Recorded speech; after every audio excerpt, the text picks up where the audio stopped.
सासाराम और रूपनाथ के अशोक शिलालेख, उपासक से उपशाक्य और भारतीय चिंतन की निरंतरता।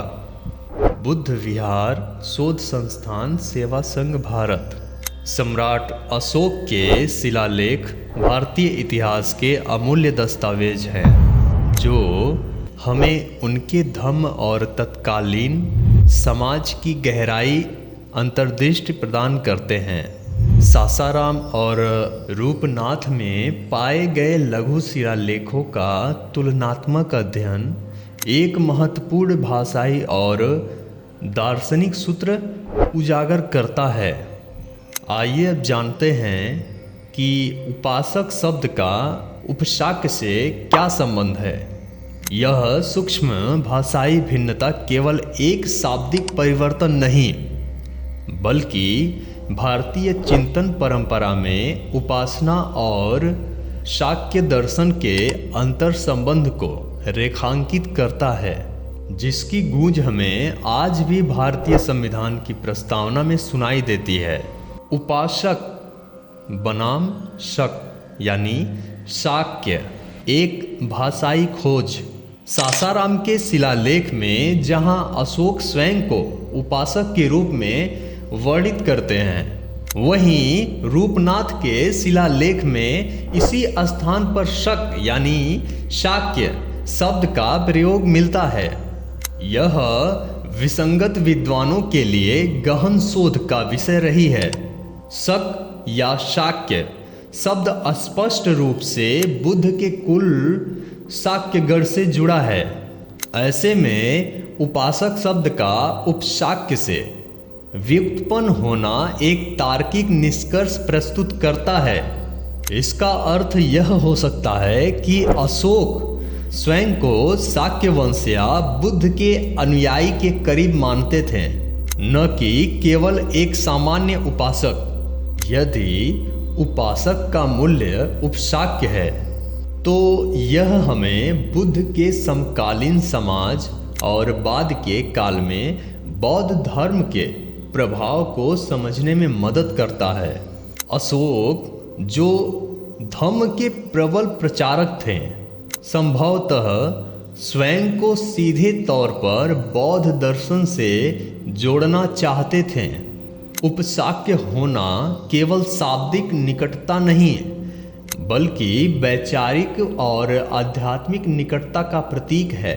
यह दिखाता है कि अशोक का धम्म सिर्फ एक नैतिक साहित्य नहीं था, बल्कि उसमें बौद्ध दर्शन की गहरी जड़ें थीं। इस वीडियो में आगे बढ़ने से पहले मेरे मित्रों, मैं आप लोगों से एक निवेदन करना चाहता हूं कि जो भी मित्र इस चैनल पर नए हों, उनसे हमारा निवेदन है कि इस चैनल को अभी सब्सक्राइब कर लें और इस वीडियो को लाइक करके हमारा उत्साह जरूर बढ़ाएं और कमेंट बॉक्स में जरूर लिखें कि यह वीडियो आपको कैसा लगा। तो चलिए आगे देखते हैं। उपासना का मर्म और भारतीय संविधान की प्रस्तावना।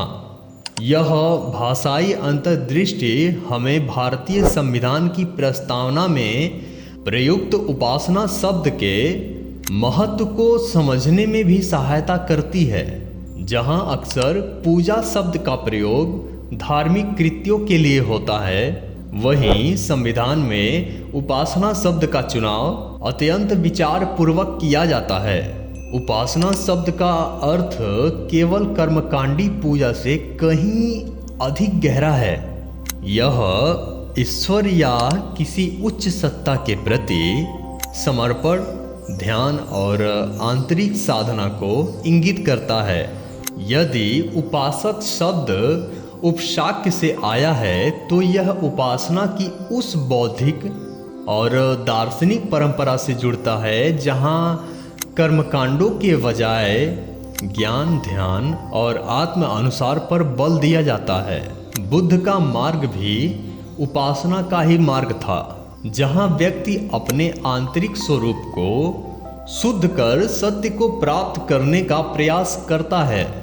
संविधान निर्माताओं ने उपासना शब्द का चयन करके संभवतः किसी विशिष्ट धार्मिक संप्रदाय की पूजा को बढ़ावा देने के बजाय भारतीय चिंतन की उस व्यापक धारा को समाहित करने का प्रयास किया जो आंतरिक शुद्ध ध्यान और आध्यात्मिक उत्थान पर केंद्रित है।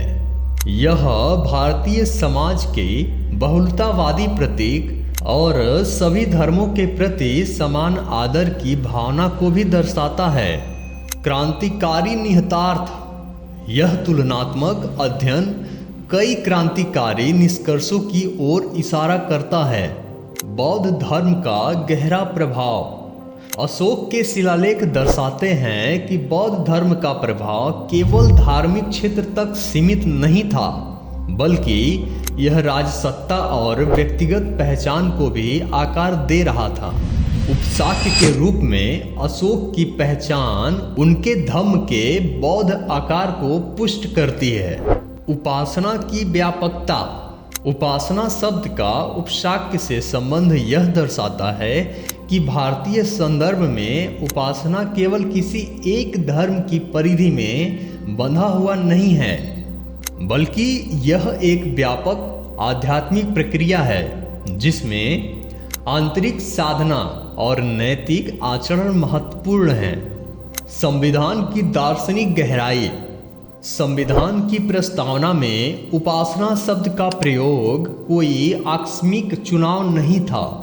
यह भारतीय चिंतन की उस दीर्घकालीन परंपरा का प्रतिबिंब है जो सहिष्णुता, आत्मचिंतन और सार्वभौमिक मूल्यों पर आधारित है।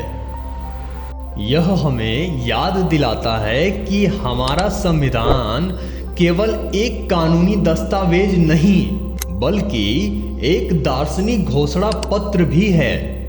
इसका निष्कर्ष यह निकलता है कि सासाराम और रूपनाथ के अशोक के शिलालेखों का यह भाषाई विश्लेषण हमें भारतीय इतिहास, धर्म और दर्शन के एक अनूठे अंतर संबंध से परिचित कराता है।